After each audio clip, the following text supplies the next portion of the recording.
درود هموطنای عزیز برادرو زیاد گپ نمیزنم کوتاه‌تر و فهموتر.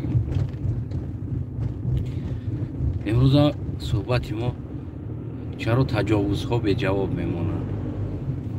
البته که از یک نواری است بگیم که فیسبوک دیدم و در فیسبوک خیلی پرت افتم نواره دخترک نابالغ 14 ساله از دست یک فرزند عائله ثروتمند و اماکیش تقایش در پیش پرزیدنت کار میکرده به دست تجاوز میشود.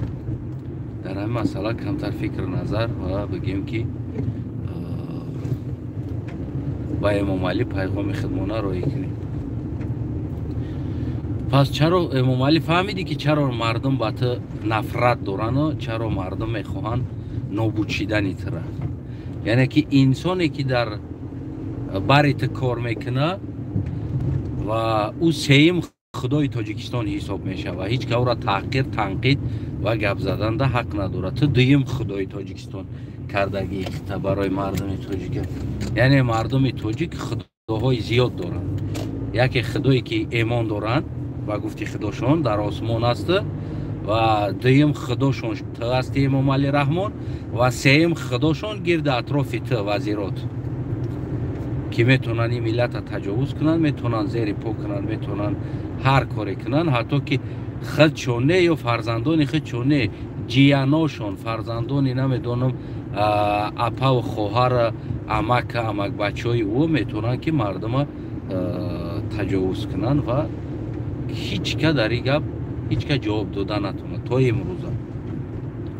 بعضا می تجاوز کردن باز اوگروزه اگر که یگون که میگوی دهنت میبرویه تو میدونی که اماکی ما در بر پرزیدنت کار میکنه، ما پدری تر در روسیه میکشیم آدم مونده، یعنی که خانواده تونه جزیر میکنیم و خود تا میکشیم نابود میکنیم.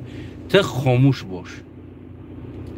گارانت کنستیتوسیا در دولت کی است؟ امام علی رحمان. کی باید جواب بده؟ ای جیانی کی است؟ یعنی کی کدام اماکی تقوی ای دبریت کار میکنه؟ ای چی وطن و وطنداری است امام علی رحمان؟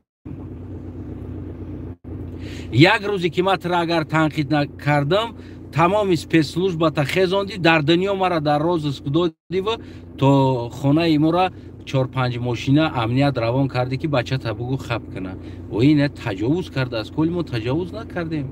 خطاکوی امام رحمان ما تجاوز نکردیم، نه دختر تا نه خطا. ما تنها از کمبودی گپ زدیم. چرا امام علی رحمان تو گارانت کنستیتوسیا ایستادگی تمام گل گودک اولادت قطعی، اما در تاجیکستان دختر 14 ساله تجاوز میشوه و باز بعضا تجاوزش دختر میترسونن که ما اوتتا در روسیه میکشیم. کیانی یا کی ملت میکشن در هر جا؟ کیانی یا کنی رمضان رحیم زوده سید بوگین یتیم گفتی همو گفو کجا داین شما؟ کجا داین شما؟ چی با بسری مرا امنیت روی کرده میتونه؟ چی با بسری مرا بگیم که بسری اوچای مرا روی کرده میتونید و بسری اونا را روی کرده نمیتونیم بازداشت کرده برده خچ رک مونده تجاوز نمیکنین اون سغره را که بفهمه که در ناموسی. یعنی باز هم ما چند تاها را کدگیم کارشال کدگیم. چقدر دختره اینا بگیم خونش از سوزندگی است. چقدر ملت شما دزدیدن غارت کردن تون یک طرف با تجاوز چقدر دختر شما حیات چه میسوزونه؟ چند دختر دیگر با حیات چه میسوزونه؟ شما میدونه یکی امام علی برای چی مطرح استعفا میگیم؟ برای جا نخرین نمیتونی کار کردن، نتونستی کار کردن. نه تنها تمام عدالت تمام بهبودی را برای فرزندای خودت بخشیدی، بلکه برای سگانی که با تو خدمت میکنن به نام وزیر، نظیر، مشاور و غیره ها در تمام اولادی او هم بگیم که 10 میلیون دیگر غلامی او هم کردگی میفوره تجاوز میکنن، میفوره میکشن، میفوره با اوگروزا میکنن که ای دهنت برامد ما در روسیه اوتتا میکشیم. کیا نیزورو اون اصلا سکه یا بار در دستی ما بغلطه دولت ما یارا هر روز رقمشون بمونم بعد میفهمن که تجاوز کردن چی است، در ناموس یک دختر رسیدن چی است. بعد اون روز میفهمن که چقدر تجاوز میکنن. بعد یه انام تجاوز یه بار در کونی خودش ببینه، بعد میدونه که تجاوز کردن چی است. بازوری دختر از کوچه دزدیده برده، باز اوگروزه کردن که ما تایت را میکشیم. کیه امام علی رحمان؟ دبر تبد است. کنی کیه وزیر؟ کیه انسان؟ کیه باری تبدگی آدم که اینقدر سیم خدای تاجیکستان بوده است که هر کاری کنه کردن میگرفته است، مردم راضی بوده است، خب میکرده است. با پول، با اوگروزه، با ترس، با زندان کردن، با کشتن، با تهمت کردن مردم خاموش میدرونده است. کی هستی انسان؟ ببرارش امام علی، ببرارش، اشکارش کیره چهرشه.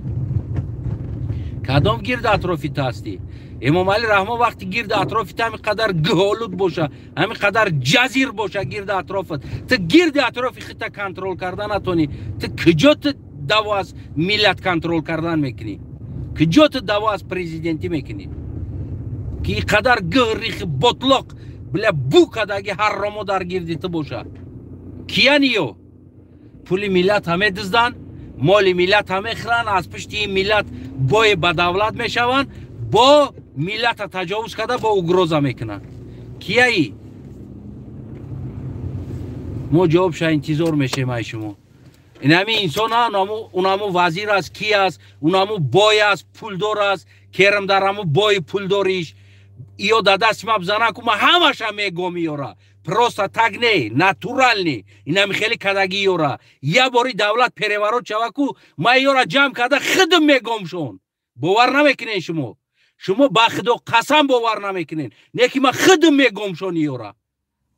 کسی ها چورا که گودکای 14 و 15 ساله را از پشتی پولی تقا و امکشون میبرن، تجاوز میکنن، با اوگروز میکنن. کمبغل که اوتات در روسیه میکشیم و اوتات در فلانجا میکشیم. خب کته شما با ظلم حکومت کرده استین در سری مردم، هم تجاوز، هم دزدی، هم غارت، مال سویت همش فروختگی با پیلوس تجاوزین. اونم سکی ایسلان مرزا ببراری که 34 وزیر تا قطعی شما به خوبی نمیشوه. میبراری کدامی است پوبلیچ را سودش میکنی، اولاد چم، اجداد چم، هم صغره را نکردی. امام علی رحمان کو تز نچید خطم قطعی نمیو قوشی، خطم قوشی قطعی نمیو. اون همو دخترکایی که کشتشیدن تاکسیستو را بردن سود کردن کو این نمیو تجاوز کرده کشتگیان. شما تاکسیستو را در کلش مجبور بار کردین، زده بار کردین، تهمت کرده بار کردین. این نمیو کشتگیان، این نمیو تجاوز کردگیان. میگه چندین تا را کارشه ما حل کردگیم. значит این نمیو کشتگیان، این نمیو تجاوز کردگیان. تاکسیست دیوانه نشده است که یک کمبغل برود دختر بدزده برای تجاوز کنه در درنی غار پرتویه. میفهمی امیره؟ یافتی تجاوز میکردگی را، یافتی دختکشا را، چند تا دختر را مرداشون ای درنی غار استخوناش یافتی. این همیو هستن. امنیت کار کده بلوش همین یتیم و رمضان رحیمزاده کار کننده بلوی تجاوزگرا اینمی هستن. ملت اینمیو کشته ایستادن. خونه تون آباد باشه. عذر برای کم تر عصبانی شدیم که 14 ساله گودک برده بود اوگروزه کدگی است که اوتاتا در روسیه میکشیم. ای پریستاوید که ای قدر یا زور بدیان بو میکشتیم پیلوس. سلامت باشین.